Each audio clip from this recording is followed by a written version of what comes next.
नमस्कार। आज अपने बीए प्रथम वर्ष के हिंदी साहित्य के द्वितीय प्रश्न पत्र में सेकंड यूनिट की बात करेंगे। आपके जो एग्जाम है वो सेमेस्टर वाइज है, तो उसी के ऊपर आधारित ये प्रश्न अपने करने जा रहे हैं। आज का जो सिलेबस रहेगा द्वितीय प्रश्न पत्र की द्वितीय इकाई का संत काव्य की पृष्ठभूमि, संत कवि रचनाएं, वैशिष्ट्य, संत काव्य की प्रवृत्तियां, इन्हीं के ऊपर आधारित जो पाठ्य पुस्तक पर आधारित जो प्रश्न उत्तर हैं वो आपके लिए यहाँ प्रस्तुत है। भक्ति काल की संत काव्य धारा मानी जाती है, तो संत काव्य धारा को निर्गुण काव्य धारा कहा जाता है। निर्गुण का अर्थ क्या है? ईश्वर के निराकार रूप को मानना।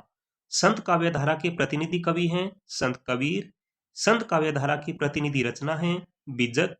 बीजक रचना के रचयिता है धर्मदास यानी कबीर जी के शिष्य थे। निर्गुण काव्य धारा भारतीय परंपरा की ही है, जैसे भगवान कृष्ण के भाई उद्धव। ये बताया गया है भी निर्गुण काव्य धारा कहीं बाहर से नहीं आई, ये निर्गुण काव्य धारा भारतीय धर्म की ही विशेषता है। निर्गुण काव्य धारा को संत काव्य धारा कहा जाता है और उसका अन्य नाम क्या है? ज्ञानश्री काव्य धारा। संत काव्य धारा को ज्ञानश्री नाम किसने दिया? तो आचार्य रामचंद्र शुक्ल ने दिया। संत काव्य को संत काव्य धारा नाम किसने दिया? तो रामकुमार वर्मा ने। ये अत्यंत महत्वपूर्ण है। संत काव्य धारा को संत काव्य नाम तो दिया रामकुमार वर्मा ने, ज्ञानश्री नाम दिया आचार्य रामचंद्र शुक्ल ने। किसने कहा कि निर्गुण मार्ग के निर्दिष्ट प्रवर्तक कबीर हैं? तो ऐसा रामचंद्र शुक्ल ने कहा। हिंदी साहित्य में भक्ति साहित्य परंपरा के प्रवर्तक माने जाते हैं तो नामदेव। संत काव्य की भाषा नाथों से ग्रहित भाषा है, उसे क्या कहा जाता है? तो उसको कहा जाता है सदुकड़ी भाषा। कबीर की वाणियों का संग्रह उनके किस शिष्य ने किया? धर्मदास ने किया। धर्मदास द्वारा रचित बीजक के कितने भाग हैं? तो 3 भाग हैं। तीनों भागों के क्या नाम है? रमेणी, शब्द, साखी। ये क्रम वाइज है, रमेणी, शब्द और साखी। कबीर की भाषा को क्या कहा जाता है? सदुकड़ी या पंचमेली खिचड़ी कहा जाता है। आचार्य हजारी प्रसाद द्विवेदी ने कबीर को क्या कहा? भाषा का डिक्टेटर कहा। कबीर की वाणियों का सबसे पुराना नमूना हमें कहाँ मिलता है? तो सबसे पुराना नमूना हमें गुरु ग्रंथ साहब में मिलता है। संत काव्य का मुख्य आधार ग्रंथ कौन सा है? तो संत काव्य का मुख्य आधार है उपनिषद, क्योंकि जैसी संतों की वाणियां हैं वैसी हमें उपनिषदों में भी मिलती है। संत काव्य में योग प्रक्रिया कुंडली चक्र आया है कहाँ से? नाथ पंथ से आया है। इस्लाम के प्रभाव से संत काव्य ने क्या ग्रहण किया? एकेश्वरवाद। इस्लाम के प्रभाव से इस्लाम के प्रभाव से संत कवियों ने किसका विरोध किया? मूर्ति पूजा और अवतारवाद का विरोध किया। संत काव्य की धारा की प्रवृत्तियां बताइए। तो संत काव्य धारा की प्रवृत्तियां हम यहाँ अध्ययन करेंगे। ये अत्यंत महत्वपूर्ण प्रश्न है, यहाँ से आपका एक प्रश्न अवश्य आएगा। तो संत काव्य धारा की प्रवृत्तियां हैं निर्गुण ब्रह्म की उपासना, आत्मा परमात्मा एकत्व रूप में, माया की निंदा करते हुए माया को विश्वासघाती नहीं बताना, जगत को मिथ्या व नश्वर मानना, रूढ़ियों आडंबरों का विरोध करना, अहिंसा का संदेश, नाम सिमरन की महिमा का ज्ञान, गुरु को महत्व देना, जाति पांति का विरोध करना, रहस्यवादी भावना का समावेश, शांत श्रृंगार रसों का प्रयोग, विरह की मार्मिकता, मुक्तक काव्य की प्रधानता, नारी के कामिनी रूप का विरोध यानी कि नारी की निंदा। ये है संत काव्य की प्रवृत्तियां। कबीर पंथ संप्रदाय के प्रवर्तक हैं तो संत कबीर, इनका जन्म 1398 से 1518 ईस्वी। सिख संप्रदाय के प्रवर्तक हैं गुरु नानक देव, जिनका जन्म 1469 से 1538 ईस्वी। उदासी संप्रदाय के प्रवर्तक हैं श्रीचंद। श्रीचंद कौन थे भाई? गुरु नानक देव जी के पुत्र थे।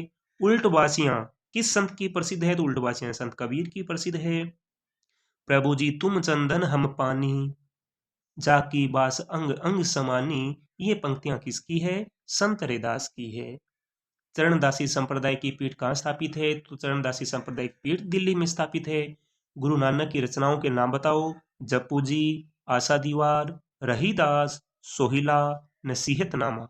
ये श्री गुरु नानक देव जी की रचनाएं हैं। संत दादू दयाल की रचनाओं के नाम बताओ। तो हरडे वाणी, अंगवधु। संत सुंदरदास की रचना ज्ञान समुद्र, सुंदर विलास। संत मुलुकदास की रचना ज्ञान बोध, भक्ति विवेक, भक्त वच्छावली। संत रैदास की काव्य रचना, तो संत रैदास की कोई स्वतंत्र रचना नहीं मिलती है। संत रैदास के 40 पद हमें गुरु ग्रंथ साहब के अंदर मिलते हैं। हरिदास निरंजनी की रचना अष्टपदी जोग ग्रंथ। गुरु अर्जुन देव की रचना सुखमनी 52 अखरी। गुरु अर्जुन देव को एक महान कवि भी माना जाता है। संत कबीर जुलाहा थे। वहीं संत रैदास जाति से क्या थे भाई, चमार थे, जुत्ती कटने का कार्य करते थे। संत दादू दयाल ने अपनी रचनाएं लिखी ढूंढाड़ी भाषा में। ध्यान रखना, दादू दयाल की रचनाएं ढूंढाड़ी में हैं, कबीर की रचनाएं सदुकड़ी में हैं। भक्तमाल के अनुसार दादू दयाल के शिष्य कितने थे भाई, 152, जिनमें से कितने प्रमुख थे, 52, और 52 शिष्य 52 स्तंभ कहलाए। निर्गुण संत कवियों में सर्वाधिक सुंदर और सुशिक्षित कौन थे, सुंदरदास। सुंदर कौन थे, सुंदरदास। शिक्षित भी कौन थे, सुंदरदास। आलसियों का महामंत्र, अजगर करे न चाकरी, पंछी करे न काम, किस संत ने दिया, तो ये आलसियों का महामंत्र संत मलुकदास ने दिया। सहजो भाई की प्रसिद्ध रचना है सहज प्रकाश। संत लालदास की रचना है लाल दास की चेतावनी। संत रज्जव की रचना है रज्जववाणी और सबंगी। संत काव्य का दार्शनिक आधार क्या है, तो दार्शनिक आधार है उपनिषदों का अद्वैत दर्शन और नाथ पंथ। संत कवियों ने उपनिषदों से क्या दिया है, ब्रह्म जीव जगत माया संबंधी विचार उन्होंने उपनिषदों से ग्रहण किया है। संत कवियों ने नाथ पंथ से क्या लिया है, तो नाथ पंथ से शून्यवाद योग साधना ली है। संत कवियों ने सूफियों से क्या ग्रहण किया है, तो सूफियों से प्रेम भाव दाम्पत्य प्रतीक।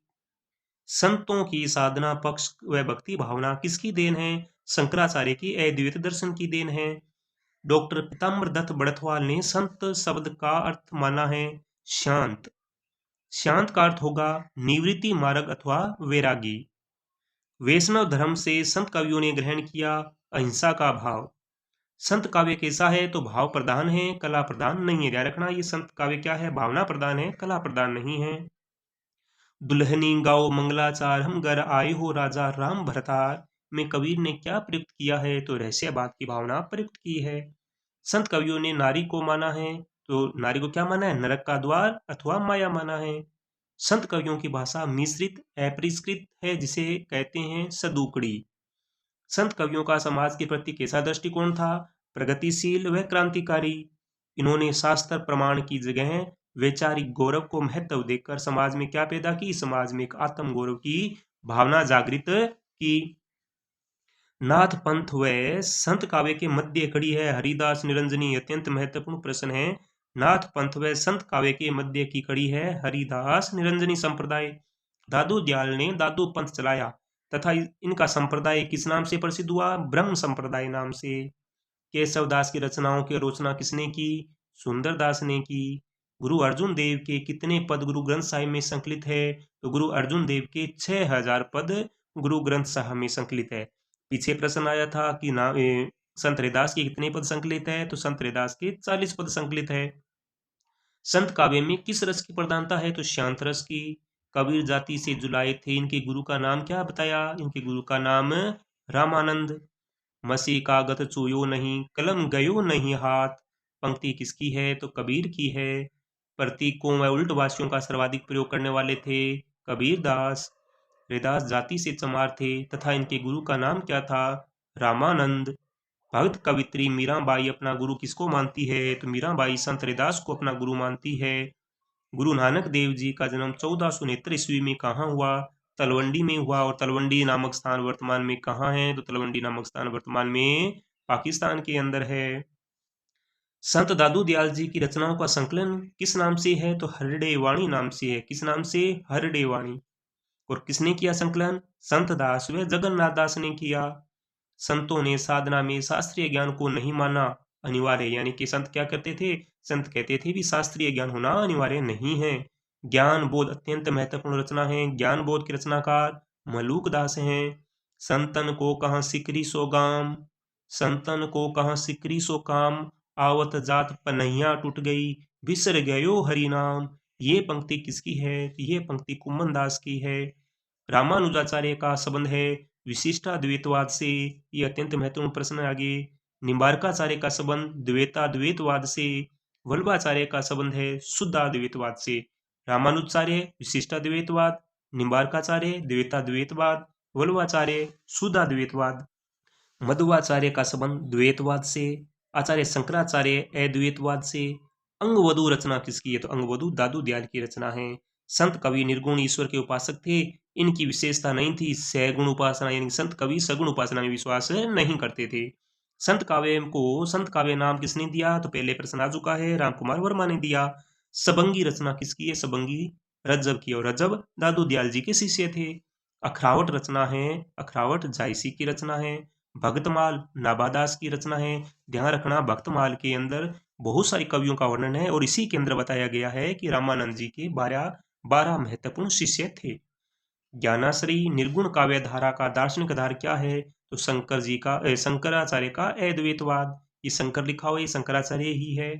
सिद्धांत पंचमात्र ग्रंथ के रचयिता राघवानंद। काहेरी नलिनी तुम कुम्हलनी, काहेरी नलिनी तुम कुम्हिलानी, तेरे नाल में सरोवर पानी, पंक्ति किसकी है? कबीरदास जी की है। ढाई आकर प्रेम का पढ़े सो पंडित होए, ये भी कबीरदास जी की है। दशरथ सुत तीहों लोक बखाना, राम नाम मरम है आना, पद में कबीर ने संकेत किसकी ओर किया है? कबीर ने संकेत किया है निर्गुण राम की ओर। संत कवियों में नारी को किसका प्रतीक माना है? तो नारी को माया का प्रतीक माना है। संत काव्य में मुख्यतः व्यंजना हुई है रहस्यवाद व अलौकिक प्रेम की। संत काव्य की भाषा कैसी थी? जन सामान्य की भाषा थी। एक सादे सब सदे, सब सादे सब जाए, पद किसका है? तो कबीरदास जी का है। संत रैदास ने प्रभु और अपने बीच के संबंध हेतु कौन से उपमान दिए हैं? तो संत रैदास ने क्या कहा? चंदन और पानी का उपमान दिया कि प्रभु जी तुम चंदन हम पानी। और दूसरा कहा है प्रभु जी तुम मोती हम धागा, ऐसा भी कहा है। प्रभु जी तुम दीपक हम बाती, ऐसे उपमान दिए हैं। पीपर पाथर पूजन लागे, तीर्थ गर्भ बुलावा, पद में अलंकार कौन सा? तो अनुप्रास है। अनुप्रास कैसे हो गया? वर्ण की इसमें आवृत्ति हुई, देखो पे वर्ण की आवृत्ति होने से ही अनुप्रास हो गया। मानव शरीर का निर्माण कितने तत्वों से हुआ है? तो 5 तत्वों से हुआ है। संत कवि विश्वास किसमें करते थे? तो संत कवि एकेश्वरवाद में विश्वास करते थे। तो विद्यार्थियों, इस प्रकार हमारे द्वितीय प्रश्न उत्तर की द्वितीय इकाई पूरी होगी। जो बी लिखा हुआ है इसका मतलब द्वितीय प्रश्न पत्र है, ए लिखा होता तो प्रथम प्रश्न पत्र होता। तो द्वितीय प्रश्न पत्र की संत काव्य धारा वाली हमारी द्वितीय इकाई पूरी हो चुकी है। अब अगली इकाई के लिए नेक्स्ट वीडियो के अंदर आप लोग इन प्रश्नों को देखना, इनका अध्ययन आप 1 या 2 बार अवश्य करें ताकि परीक्षा के अंदर आपके अच्छे नंबर आ सके।